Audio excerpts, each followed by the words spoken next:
یعنی جماعت میں شخصیت پرستی، پھر جماعت میاں نواز شریف صاحب کی پراپرٹی، اس کے بعد مریم نواز شریف صاحبہ کی پراپرٹی. یہ جو آپ نے چودھری نثار صاحب کے حق میں کالم لکھا ہے، چودھری نثار صاحب خود یہ کہتے ہیں. تو یہ جماعت انقلابی جماعت نہیں ہے.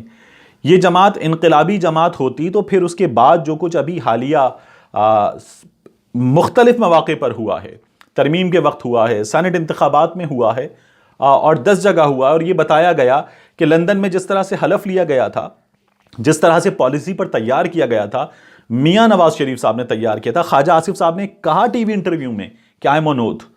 تو پھر یہ انقلابی جماعت کہاں سے ہے؟ یہ جماعت انقلابی جماعت کیسے ہو گئی؟ یہ میں نہیں سمجھ سکا.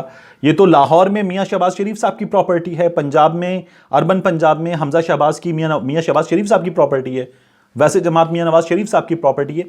تو یہ جماعت جمہوری جماعت ہے کہاں پر؟ پھر آپ کہتے ہیں کہ گڈ کاپ اور بیڈ کاپ کی اس پالیسی کی وجہ سے مسلم لیگ نون کو ضرورت سے زیادہ رگڑا ملا اور پی ٹی آئی کو ضرورت سے زیادہ نوازا گیا. تو جب کسی کو ضرورت سے زیادہ رگڑا ملتا ہے تو اس جملے میں یہ تسلیم کر لیا جاتا ہے کہ رگڑے کی ضرورت ہے. اگر قصور سے زیادہ سزا ملتی ہے تو قصور جتنی سزا ملنی ہے. قصور جتنی سزا ملنے کا مطلب یہ ہے کہ قصور ہے تو سزا ملے گی. پی ٹی آئی کو ضرورت سے زیادہ نوازا گیا. اب اس پر بھی بات کرتے ہیں. شہباز شریف جو کچھ کہہ رہے ہیں اس میں میاں نواز شریف اور مریم نواز صاحبہ اب پوری طرح ان کے ہم نوا ہیں. تو پھر انقلابی بیانیہ کہاں گیا؟ اب شہباز شریف کے یہ لوگ ہم نوا ہیں. بڑی حد تک شہباز شریف کے بیانیے کو انہوں نے قبول کر لیا ہے. یہی وجہ ہے کہ مریم نواز نے کئی مہینے سے چپ کا روزہ رکھا ہے اور اپنے ٹویٹر اکاؤنٹ کو بھی تالا لگا دیا. یہ ہمارے سینئر صحافی یہ وہ ہیں جو کہتے تھے نواز شریف نہیں جائے گا ملک سے باہر. یہ 2019 کا نواز شریف ہے. اور اب مریم نواز صاحبہ بھی باہر جانا چاہتی ہیں. کورونا نہ ہوتا تو یہ عدالت میں تھیں کہ انہیں باہر جانا ہے. اور میاں نواز شریف صاحب تو باہر چلے گئے. جن حالات میں گئے تھے، جن ہیلتھ ایشوز کے ساتھ گئے تھے، ان ہیلتھ ایشوز میں اور اب کی میاں نواز شریف صاحب کی کنڈیشن میں جو فرق ہے وہ بھی ہمارے سامنے. پھر وہ لکھتے ہیں کہ چونکہ عمران خان کو علم ہے کہ اب کی بار سارے شریف بالاتفاق شریف بنے ہوئے ہیں، اور ان کا خیال ہے کہ درمیان میں عمران خان کا یہ خیال ہے کہ درمیان میں کورونا نہ آتا تو شہباز شریف کی پالیسی نے اب تک رنگ دکھا دینا تھا، اور اب بھی انہیں خدشہ ہے کہ کورونا ختم ہوتی ہی شہباز شریف کی یہ پالیسی ان کے لیے مشکلات پیدا کر سکتی، اس لیے انہیں دوبارہ پھنسانا چاہتے ہیں. تو شہباز شریف صاحب کی جو پالیسی ہے اب کی بار، جسے میاں نواز شریف صاحب نے بھی مان لیا ہے، وہ پالیسی اسٹیبلشمنٹ سے مل جانے کی پالیسی ہے. تو بطور صحافی اس پالیسی کو غلط کہہ دینا چاہیے.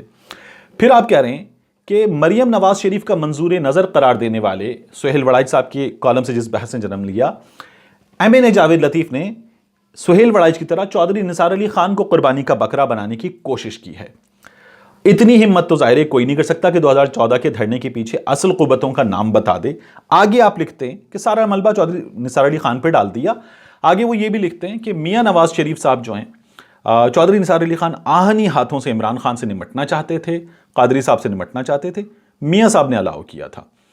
تو پھر جو شاہد خاقان عباسی صاحب کہہ رہے ہیں کہ ہم نے دیکھا ہمارے دفتر کے باہر، اسٹیبلشمنٹ ڈویژن کے باہر جو پولیس والے تھے ان کو ہٹا کر سادہ لباس میں ملبوس لوگوں نے پی ٹی آئی کے کارکنوں کو لگا دیا. ہم پچھلے حصے میں گئے، 10 فٹ کی دیوار تھی، وہ دیوار ہم کودے اور کود کے پھر پچھلی سڑک پہ ہم نے گاڑیاں منگوائیں اور وہاں سے ہم گئے. تو آپ جو لکھ رہے ہیں اس کے مطابق اگر میاں نواز شریف صاحب تمام چیزیں اپنے ہاتھ میں رکھ کر یہ سب کچھ کر چکے تھے تو پھر شاہد خاقان عباسی صاحب ہمیں کیا بتا رہے ہیں؟ پھر آپ لکھتے ہیں کہ میجر عامر صاحب نے مجیب الرحمان شامی صاحب کے شو میں جو بات کہی اس کا میں بھی گواہ ہوں کہ بائی پاس کر کے وزیر اعظم کی طرف سے براہ راست دھرنے والوں کو ڈی چوک تک آنے پر چودھری نثار صاحب اتنے برہم تھے کہ استعفیٰ دے رہے تھے. میجر عامر نے انہیں منع کیا. چودھری نثار صاحب نے بڑی غلطیاں کی ہیں. عمران خان نے کئی گھنٹے چودھری نثار کی منتیں کی کہ وہ ان کی پارٹی میں آ جائیں اور ان کے بعد پارٹی اور حکومت دونوں میں جو بھی چاہیں وہ پوزیشن لے لیں. تو عمران خان صاحب ان کی منتیں کر رہے تھے. اسٹیبلشمنٹ جو ہے، آپ کو یہ بھی نظر آ رہا ہے کہ عمران خان کو نظر آتا ہے ان کی حکومت ہے، اسٹیبلشمنٹ عمران خان کی حکومت بنانا چاہ رہی تھی، اور چودھری نثار علی خان صاحب جو ہیں وہ یہ بھی دیکھ رہے تھے. چودھری نثار علی خان اسٹیبلشمنٹ کے بھی آدمی ہیں اور شہباز شریف صاحب کی بھی حکومت بن رہی تھی. یہ کہاں مل رہا ہے، کیسے مل رہا ہے، یہ بھی میری سمجھ میں نہیں آ رہا.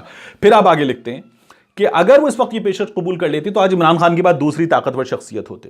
تو تمام چیزیں عمران خان کے حق میں تھیں، عمران خان کو حکومت دی جا رہی تھی. تو پھر شہباز شریف صاحب کو حکومت کب مل رہی تھی؟ جو کالم کے آغاز میں مل رہی تھی. پھر آپ لکھتے ہیں کہ میجر عامر کے اس دعوے کا مجھے ذاتی طور پر علم ہے کہ چودھری نثار نے سب پیشکشیں اس بنیاد پر ٹھکرا دیں کہ وہ اس اسٹیج پر نہیں بیٹھ سکتے. یہ آخری پیرا ہے آپ کے کالم کا, جہاں سے نواز شریف اور ان کے خاندان کو گالیاں پڑ رہی ہوں.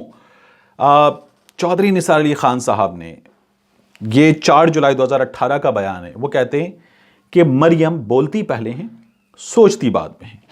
انہوں نے کہا کہ میاں نواز شریف میرے لیڈر ہیں, مریم نواز کو میں اپنا لیڈر نہیں مانتا, ان کے بچے میرے لیڈر نہیں ہیں. یہ بالکل ویسا ہی بیان ہے جیسے زعیم قادری صاحب نے کہا تھا کہ میں حمزہ شہباز کی جوتیاں سیدھی نہیں کر سکتا. تو میری درخواست صرف اتنی ہے, انتہائی مؤدبانہ بطور طالب علم, کہ جو فیکٹس ہیں یہ آپس میں ہی ٹیلی نہیں ہو رہے ہیں. اور یہ جو عمران خان صاحب اگر اسٹیبلشمنٹ کے ذریعے وزیر اعظم بنا دیے گئے اور میاں نواز شریف کو سپریم کورٹ کے ذریعے فارغ کر دیا گیا ہے, تو پھر وہ جو پوری دنیا میں پاناما لیکس ہے وہ کیا تھا؟ کیا وہ بھی پوری دنیا میں ہماری اسٹیبلشمنٹ کی سازش تھی؟ ان سوالوں کا جواب جو ہے وہ نہیں آیا ہے.